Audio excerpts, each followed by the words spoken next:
உங்கள் வீடு ஆல்ரெடி அயன சைன போகம், நல்ல ஒரு கஷ்டம் இல்லாத, ஒரு கிரிட்டிக்கலாக இல்லாமல் ஸ்மூத்தான லைஃபு, அன்றாட வாழ்க்கைக்கு பிரச்சனை இல்லை, புதிய முயற்சி புதிய விஷயங்கள் இதெல்லாம் செய்யணும் அப்படின்ற எண்ணங்கள் மேலோங்கிறது.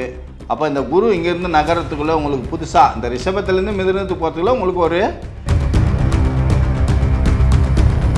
லக்னம் ரிஷபத்திலே இருந்தால் குருவும் இருக்கார் செவ்வாயும் இருக்கிறாருன்னா அப்போ உங்களுக்கு கலைத்துறையில் நல்ல ஒரு வாய்ப்பு இருக்குது. இது ரொம்ப வருஷமாக முயற்சி பண்ணிடுறீங்க, அந்த சான்ஸ் கிடைக்கலன்னா இப்போ கிடைக்கும். வெளிநாட்டு பயணம் இருக்குமானா 100% வெளிநாட்டுக்கு போவீங்க. வேலை இருக்குது, இடமாற்றம் இருக்குது, சம்பள உயர்வு இருக்குது.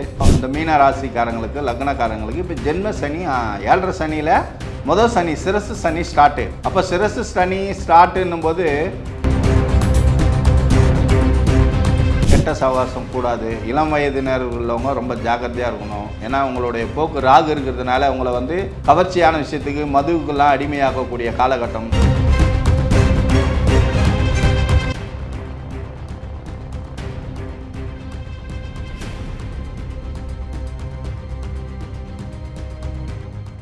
ரியல் ஒன் ஆன்மீக நேயர்களுக்கு வணக்கம். நம்ம இப்போ மாத பலன் பார்த்துட்டு இருக்கோம். இந்த மாத பலன் ஜூலை மாதத்துக்கு உண்டான பலன் மீன ராசிக்கு பார்க்க போகிறோம். இப்போ இந்த மீன ராசிக்காரங்களுக்கு லக்னக்காரங்களுக்கும் சேர்த்து தான் இந்த பலன். அப்போது மீனத்தில் சந்திரன் இருக்கிறது ராசி, லக்னம் அங்கே இல்லை அப்படின்னா எப்படி பலன் பார்க்குறது அப்படின்னா, உங்களுக்கு லக்னம் எங்கேயாவது ஒரு வீட்டில் இருக்கும். ஏன்னா நீங்கள் ராசியை விட்டு மெயினாக வச்சு பார்க்குறது பெருசாக உங்களுக்கு பலன் கிடைக்காது. ஏன்னா நம்ம இந்த கிரக பயிற்சியில் குரு பயிற்சி, ராகு கேது பயிற்சி, சனி பயிற்சியில் பார்க்கறதுக்கு உண்டான பலன் உங்களுடைய லைஃப்பில் நடக்கக்கூடிய விஷயங்களை கனெக்ட் ஆகாது, மேட்ச் ஆகாது. ஒரு 20%லேருந்து 30% தான் ஆகும். மீதிலாம் வேரியேஷன் வரும். அப்போ என்ன பண்ணணும்னா உங்கள் லக்னம் எந்த வீட்டில் இருக்குதுன்னு பார்க்கணும். அப்போ உங்கள் லக்னம் எங்கே இருக்குது, ரிஷபத்தில் இருக்குதா, மிதுனத்தில் இருக்குதா, கடகத்தில் இருக்குதான்னு ஏதாவது ஒரு வீட்டில் இருக்கும். அந்த லக்னம் தான் உங்களோட 12 வீட்டையும் கனெக்ட் பண்ணி இயக்குது, ட்ராவல் பண்ணுது. அந்த 12 வீட்டுக்கும் எம்டி அவர் தான். அப்போது அவர் எந்த வீட்டில் இருக்காரோ அதுதான் உங்களுக்கு கட்டத்தில் நம்பர் 1, 12 கட்டத்தில் நம்பர் 1. அதிலிருந்து 1 2 3 4ன்னு எண்ணின்னு வந்தால் தான் 12ஆம் வீடு அந்த கட்டத்துக்கு முன்னாடி முடியும். அப்போ பார்த்தீங்கன்னா நீங்கள் மீன ராசி உங்களுக்கு லக்னம் எங்கேயோ இருக்குன்னா, உதாரணத்துக்கு உங்களுடைய லக்னம் ரிஷபத்தில் இருக்குதுன்னு வச்சுங்க. அப்போ ரிஷபம் லக்னம் 1, அப்போ உங்கள் ராசி 11ஆம் வீடு. அப்படி இல்லை மேஷத்தில் இருக்குது லக்னம் அப்படின்னா உங்கள் ராசி 12ஆம் வீடு. அப்போது லக்னத்தையும் சேர்த்து நீங்கள் கணக்கு எடுக்கணும். அப்போது லக்னம் ஜாதக பலன் பார்க்கறதுக்கு எவ்வளோ முக்கியம் அப்படின்றத நீங்கள் தெரிஞ்சுக்கணுன்றதுக்காக தான். அப்போ நீங்கள் இந்த மீனத்தில் பார்த்தீங்கன்னா புரட்டாதி, உத்திரட்டாதி, ரேவதி இந்த 3 நட்சத்திரம் ஏதோ ஒரு நட்சத்திரத்தில் பிறந்திருப்பீங்க. அந்த நட்சத்திரத்துக்கு உண்டான கிரகம் சார்ந்த பலன்கள் உங்களுக்கு சிறப்பாக அமையுன்றது அர்த்தம். அப்போது உங்கள் ஜென்ம நட்சத்திரம் எது, ரேவதி உங்களுடைய ஜென்ம நட்சத்திரம்னா அந்த மாதத்தில் ரேவதி நட்சத்திரம் எப்போ வருதோ உங்கள் கேலண்டரில் பார்த்து அப்போ போய் நீங்கள் கோவிலில் உங்களுடைய பேருக்கு உங்கள் நட்சத்திரத்துக்கு ஒரு அர்ச்சனை பண்ணிங்கன்னா லைஃப் ஸ்ட்ரகிள் இல்லாமல் ஸ்மூத்தாக போகும். இதை ரெகுலராக ஃபாலோ பண்ணோம். இப்போ ஃபாலோ பண்ணோமா அப்போ ஃபாலோ பண்ண இல்லை, நம்ம லைஃப் லாங் உங்கள் நட்சத்திரத்துக்கு ஒரு அர்ச்சனை. பிரச்சனை வரும்போது அர்ச்சனை பண்ணக்கூடாது. ரெகுலராக உங்கள் நட்சத்திரத்துக்கு கோயிலில் போயிட்டு உங்கள் பேரை சொல்லி உங்கள் நட்சத்திரத்தை சொல்லி அர்ச்சனை பண்ணிக்கோங்க. இது லைஃப்பில் நம்ம ஸ்ட்ரகிள் இல்லாமல் ஸ்மூத்தாக போகிறதுக்கு உண்டான விஷயம். சரி, இப்போ நேரடியாக நம்ம ஜூலை மாதத்துக்கு உண்டான பலன் போயிடலாம். இப்போ ஜூலை மாதத்தில் பார்த்தீங்கன்னா உங்களுடைய ராசிக்கு 2ஆம் வீடு மேஷ ராசி. மேஷத்தில் செவ்வாய் இருக்கார். இந்த செவ்வாய் 11ஆம் தேதி ரிஷபத்துக்கு குருவோடு போய் சேர்றாரு. செவ்வாயும் குருவும் போய் ஒன்றா உட்காடுறாங்க. அப்படி உட்கார்ற பட்சத்தில் குருமங்கல யோகம். அப்போ குருவும் செவ்வாயும் சேர்ந்தால் குருமங்கல யோகம். அப்போது உங்களுடைய ராசிக்கு 3ஆம் வீட்டில் இந்த மாற்றம் நடக்குது அப்படின்னு அர்த்தம். அப்போது ராசிக்கு 3ஆம் வீடு, அப்போ குருவுடைய பார்வை 11ஆம் வீடு. அப்போ ஓரளவு சிறப்பான பார்வை. என்ன அப்படின்னு கேட்டிங்கன்னா, உங்கள் வீடு ஆல்ரெடி அயன சைன போகம், நல்ல ஒரு கஷ்டம் இல்லாத, ஒரு கிரிட்டிக்கலாக இல்லாமல் ஸ்மூத்தான லைஃபு, அன்றாட வாழ்க்கைக்கு பிரச்சனை இல்லை, புதிய முயற்சி புதிய விஷயங்கள் இதெல்லாம் செய்யணும் அப்படின்ற எண்ணங்கள் மேலோங்கிறது. அப்போ இந்த குரு இங்கேருந்து நகரத்துக்குள்ளே உங்களுக்கு புதுசாக இந்த ரிஷபத்துலேருந்து மிதுனத்துக்கு போகிறதுக்குள்ள உங்களுக்கு ஒரு நல்ல ஒரு முயற்சிக்கு உண்டான பலனை கொடுப்பாரு. புதிய முயற்சி, புதிய வாழ்க்கை, புதிய லைஃபு, புதிய வீடு, புதிய வாகனம், இது எல்லாமே பண்ணுறாருன்னா இதில் ஏதாவது ஒன்று பண்ணுவார். நம்ம 5 சொல்கிறோன்னா 5 நடக்காது. இதில் உங்களுக்கு சார்ந்த விஷயம். அப்போ உங்களுக்கு நடக்கும் அப்படின்னா உங்கள் லக்னத்தை நீங்கள் கனெக்ட் பண்ணி பார்த்தீங்கன்னா இது நடக்கும், இப்போ நடக்கும், இந்த நேரத்தில் நடந்து முடியுன்றது நம்ம கரெக்டாக துல்லியமாக சொல்லலாம். ஒருவேளை உங்களுக்கு லக்னம் ரிஷபத்திலே இருந்தால் குருவும் இருக்கார் செவ்வாயும் இருக்கிறாருன்னா அப்போ உங்களுக்கு வந்து நல்ல ஒரு கலைத்துறையில் நல்ல ஒரு வாய்ப்பு இருக்குது. இது ரொம்ப வருஷமாக முயற்சி பண்ணிடுறீங்க, அந்த சான்ஸ் கிடைக்கலன்னா இப்போ கிடைக்கும். வெளிநாட்டு பயணம் இருக்குமானா 100% வெளிநாட்டுக்கு போவீங்க. வேலை இருக்குது, இடமாற்றம் இருக்குது, சம்பள உயர்வு இருக்குது. ஒரு வழக்கு நீண்ட நாள் இருந்த வழக்கு முடிவடைகிற தருவாயில் இருக்குது, அதில் ஜெயிச்சிருவீங்க. ஏன்னா குரு தான் வந்து ஜட்ஜ்மெண்ட்டு, அதில் செவ்வாய் போகிறாரு. அது சட்டப்படி உங்களுக்கு கைக்கு வரக்கூடாத இடம் வந்து ரொம்ப நாள் கழிச்சு வரக்கூடியது. இந்த மாதிரி விஷயங்கள்லாம் வந்து நம்ம துல்லியமாக பார்த்து சொல்லலாம். இப்போ பொது பலன்னா இப்படி தான் போவோம். இப்போ 4ஆம் வீட்டில் பார்த்தீங்கன்னாக்கா சுக்கிரன் இருக்கார், சூரியன் இருக்கார். அப்போ அது புதனோட வீடு. நீங்கள் வந்து மீனம் வந்து குருவோட வீடு. இப்போ குருவுக்கும் புதனுக்கும் பெருசாக ஒரு கம்யூனிகேஷன்லாம் சொல்ல முடியாது, ஒரு சாதகமான விஷயம் இல்லை. அப்போ 4ல் சூரியனும் சுக்கிரனும் இருக்கிறதுனால கொஞ்சம் குடும்பம் சார்ந்த விஷயங்கள், கொஞ்சம் சிக்கல்கள், கொஞ்சம் கருத்து வேறுபாடு, கொஞ்சம் சுமூகமான போக்கு. 4 தான் தாயாரோட வீடு உங்களுக்கு ராசிக்கு. அப்போ அவங்களோட கருத்து வேறுபாடு, அப்போ அந்த சூரியன் இருக்கிறதுனால கொஞ்சம் கௌரவ குறைச்சல். ஸோ இந்த மாதிரி விஷயங்கள்லாம் நடக்கும்.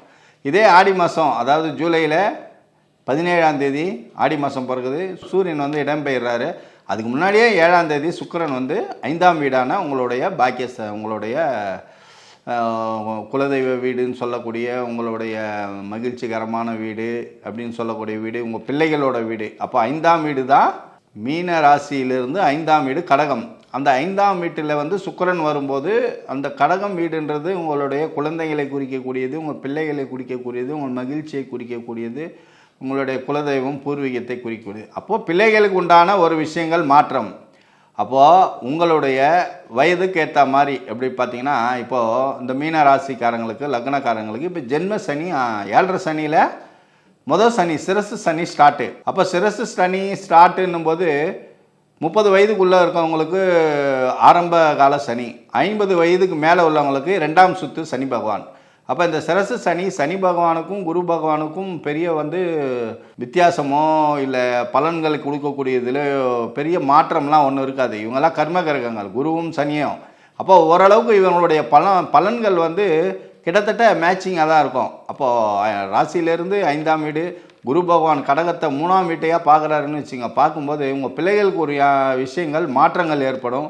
புதிய முயற்சிகள், பிள்ளைகளுடைய புதிய முயற்சிகள் கைகூடும். அவங்க வெளிநாட்டுக்கு போகிறது, வெளிநாட்டில் வேலை, திருமணம் நடந்தது, திருமணம் ஆனவங்களுக்கு குழந்தை பிறக்கிறது, இதெல்லாம் குழந்தைகள் சார்ந்த விஷயத்தில் குரு பகவானுடைய அருளால் சிறப்பான பிள்ளைகளுடைய முன்னேற்றத்துக்கு குறைவில்லாமல் நடைபெறும். பிரிந்தவர்கள் ஒன்றாக சேர்றது, அப்போ குடும்பம் சிறிய குடும்பம் பெரிய குடும்பமாகிறது, குடும்பம் அபிவிருத்தி ஆகிறது, பிள்ளைகள் தந்தைமார்கள் தாய்மார்கள் எல்லாம் ஒன்றா சந்திச்சுக்கிறது, பிரிஞ்சவங்க இப்போ வெளிநாட்டில் இருக்கிறவங்க வேலை செஞ்சவங்க பெற்றோர்களை தேடி வர்றது, அவங்கள ஒன்றா சந்திக்கிறது.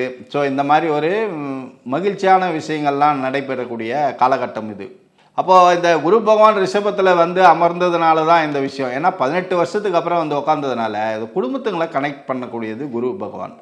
அப்போ இந்த மாதிரி விஷயங்கள்லாம் நடக்குது. ராகுவும் உங்கள் வீட்டிலே இருக்கிறாரு. அப்போது 5ஆம் வீடு சிறப்பான விஷயங்கள் நடக்குது. 6ல் சூரியன் சிம்ம வீட்டில் உங்களுக்கு அதை சார்ந்த விஷயங்கள் பெரிய பாதிப்பு இல்லை. 7ல் கேது. அப்போது திருமணம் ஆனவர்கள் கணவன் மனைவிக்குள்ள கருத்து வேறுபாடு, பார்ட்னர்ஷிப் பிரச்சனை, நண்பர்கள் இவர்களுடைய சுமூகமான போக்கு இருந்தால் நல்லாயிருக்கும். உங்களுடைய தசா புத்தி 6, 8, 12 இருந்து நடந்துச்சுன்னா கணவன் மனைவி பிரிவு, அது சார்ந்த வழக்கு, விவாகரத்துக்கு போயிருக்கவங்களுக்கு விவாகரத்தில் முடிவாகி வர்றது. ஸோ இந்த மாதிரி விஷயங்கள் நெகட்டிவான விஷயங்கள், கலத்தனம் சார்ந்த விஷயங்கள் நடக்கும். கணவன் மனைவி லைஃப் பார்ட்னர் உங்களுடைய இப்போ இருக்கக்கூடிய குரு பயிற்சிக்கு அப்புறம் இந்த காலகட்டத்தில் நீங்கள் எதிர்பார்த்த டிவோர்ஸ் எதிர்பார்க்கணும், டிவோர்ஸ் வரும்.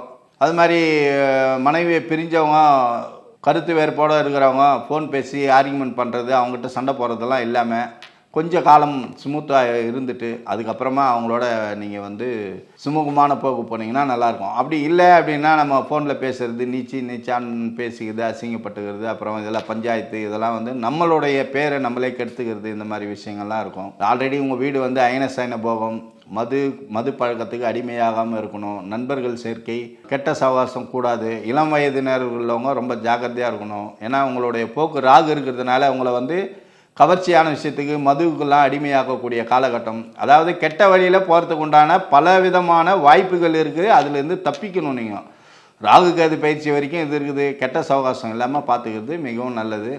நட்பு நல்ல நட்பு தேடி பார்க்கணும். இதில் தான். மற்றபடி உங்களுக்கு பரவலாக உங்களுடைய ஜாதகத்தில் பார்த்தீங்கன்னாக்கா உங்கள் ராசியில் ராகு இருக்கிறாரு, அடுத்தது செவ்வாய், அடுத்தது குரு, அடுத்தது சூரியன், அடுத்தது சுக்கிரன், அப்புறம் லாஸ்ட்டில் கேது. இந்த கலத்தரத்தில் முடியுது. கிரகங்கள் பவராக இருக்கிறதுனால பரவலான நன்மைகள் தீமைகள் கலந்தே இருக்கும். கெட்டது பக்கம் நீங்கள் போகாமல் இருந்தீங்கன்னா கெட்டது உங்களை தேடி வராது. இதுதான் விஷயம். நல்ல பலன் உங்களுக்கு இருக்குது. நீங்கள் உண்டு, நீங்கள் வேலை உண்டு அப்படின்னு இருந்தீங்கன்னாக்கா, குடும்பம் உண்டுன்னு இருந்தீங்கன்னா ஸ்மூத்தாக போகும். அப்படின்லாம் தேவையில்லாத பிரச்சனையை எடுத்து நீங்கள் தோளில் போட்டுக்கோணும். ஏற்கனவே 4 பிரச்சனையை தோளில் போட்டுன்னு சுற்றுறீங்க, இன்னொரு பிரச்சனையை எடுத்து போட்டுன்னு நீங்கள் சுற்ற வேண்டாம். இதுதான் மொத்தத்தில் ஜூலை மாத பலன்கள். சுமாரான பலன்கள். வீண் வம்பு தேவையில்லை. நன்மை உண்டு.